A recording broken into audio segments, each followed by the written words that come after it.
Chapter 41 of Genesis.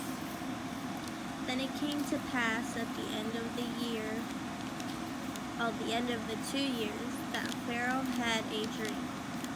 And behold, he stood by the river. Suddenly there came up out of the river 7 cows, fine looking and fat, and they fed in the meadow. Then behold, 7 other cows came up after them out of the river, ugly and grunt, and stood by the other cows on the bank of the river. And the ugly, grunt cows ate up the 7 fine-looking and fat cows. So Pharaoh awoke.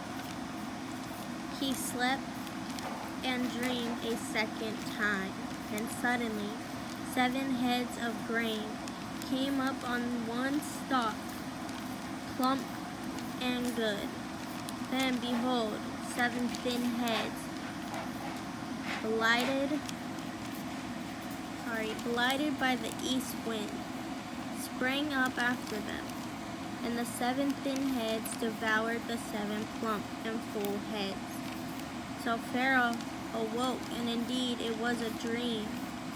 Now it came to pass in the morning that his spirit was troubled, and he sent and called for all the magicians of Egypt and all its wise men, and Pharaoh told them his dreams, but there was no one who could interpret them for Pharaoh. Then the chief butler spoke to the Pharaoh, saying, I remember my faults this day, when Pharaoh was angry with his servants and put me in custody in the house of the captain of the guard. Both me and the chief baker, we each had a dream in one night, he and I. Each of us dreamed according to the interpretation of his own dream. Now there was a young Hebrew man with us there, a servant of the captain of the guard. And we told him, and he interpreted our dreams for us. To each man he interpreted according to his own dream. And it came to pass, just as he interpreted for us, so it happened. He restored me to my office, and he hanged him. Then Pharaoh sent and called Joseph, and they brought him quickly out of the dungeon, and he changed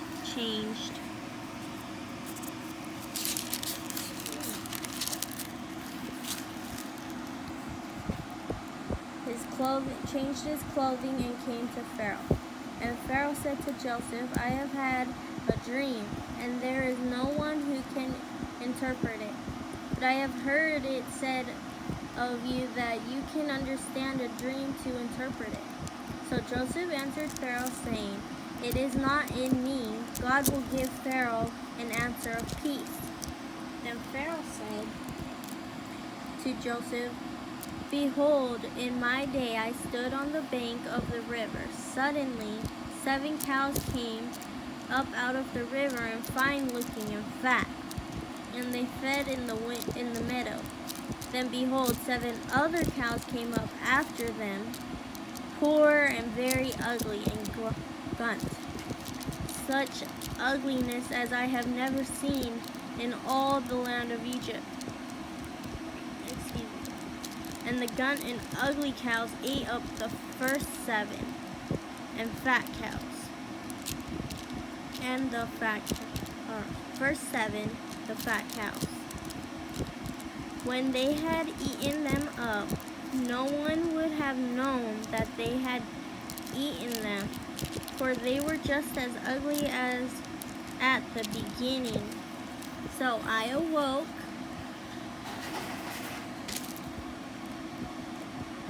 So I awoke. Also I saw in my dream, and suddenly 7 heads came up on one stalk, full and good.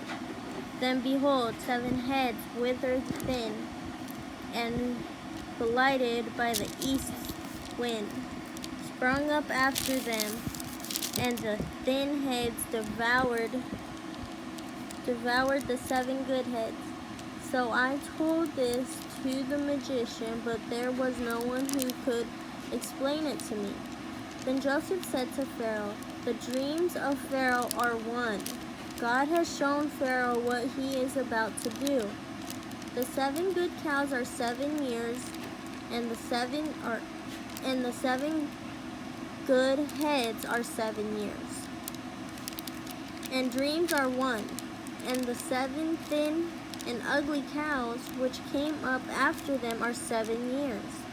And the 7 empty heads blighted by the east wind are 7 years of famine. This is the thing which I have spoken to Pharaoh. God has shown Pharaoh what he is about to do. Indeed, 7 years of great plenty will come throughout all the land of Egypt. But after them 7 years of famine will arise, and all the plenty will be forgotten in the land of Egypt. And the famine will deplete the land. So the plenty will not be known in the land because of the famine following, for it will be very severe. And the dream was repeated to Pharaoh twice, because the thing is established by God, and God will shortly bring it to pass. Now therefore let Pharaoh select a disconcerting and wise man,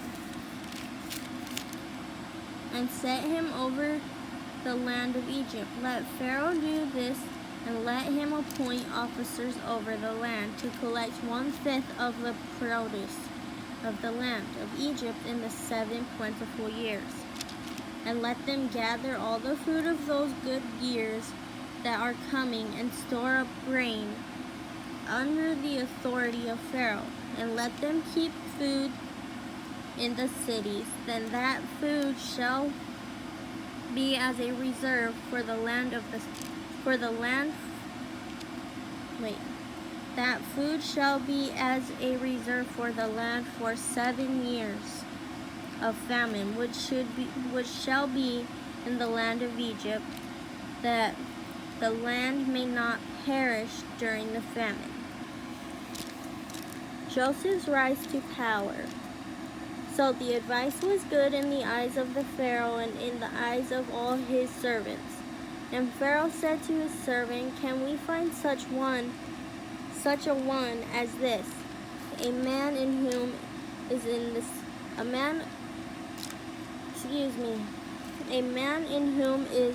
the Spirit of God?"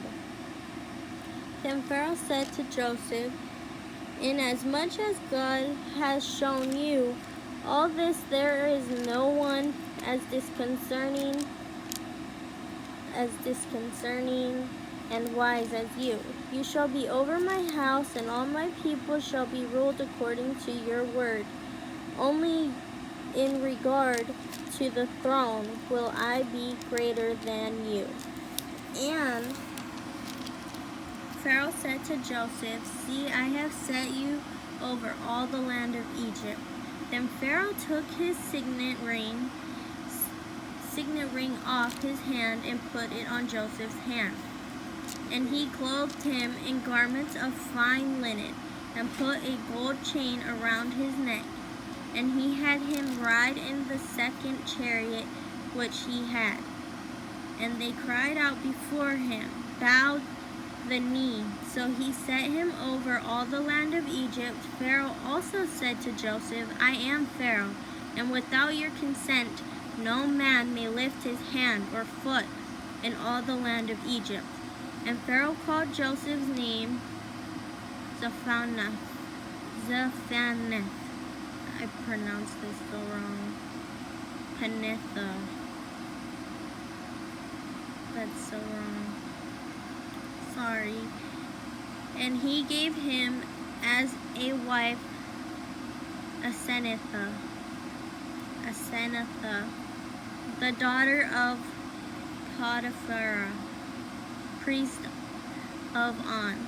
So Joseph went out over all the land of Egypt. Joseph was 30 years old when he stood before Pharaoh, king of Egypt. And Joseph went out from the presence of Pharaoh and went throughout all the land of Egypt. Now in the 7 plentiful years the ground brought forth abundantly. So he gathered up all the food of the 7 years which were in the land of Egypt, and laid up the food of the cities. He laid up in every city the food of the fields which surrounded them. Joseph gathered very much grain as the sand of the sea, until he stopped counting, for it was immeasurable. And to Joseph were born 2 sons. Both the years of famine came, whom Asenath, the daughter of Potiphar, priest of On, bore to him. Joseph called the name of the firstborn Manasseh, for God has made me forget all my toil and all my father's house. And the name of the second he called Ephraim, for God has caused me to be fruitful in the land of my affliction. Then the 7 years of plenty which were in the land of Egypt ended, and the 7 years of famine began to come, as Joseph had said. The famine was in all the lands, but all the land of Egypt there was bread. So when all the land of Egypt was famished, the people cried to Pharaoh for bread. Then Pharaoh said to all the Egyptians, "Go to Joseph, whatever he says to you, do." The famine was over all the face of the earth, and Joseph opened all the storehouses and sold to the Egyptians, and the famine Joseph opened all the storehouses and sold to the Egyptians. And the famine became severe in the land of Egypt. So all countries came to Joseph in Egypt to buy grain, because the famine was severe in all lands. So Joseph does become like kind of a king or a ruler. Like he predicted in his dream, or like God told him in his dream. And he went to tell his dad, and his brothers got very upset and tried to like kill him, and then the one brother's like, "No, they're not gonna kill him, let's just sell him." So they sold him. Then he went through all that trouble in the house with his master, and then he got put into jail. And he told the first guy, the butler, I think it was the butler, that not to forget him and let the Pharaoh know about him. But he didn't really remember until a couple years later. So now Joseph is in charge of Egypt in a way, and ruling. So I wonder what's going to happen next.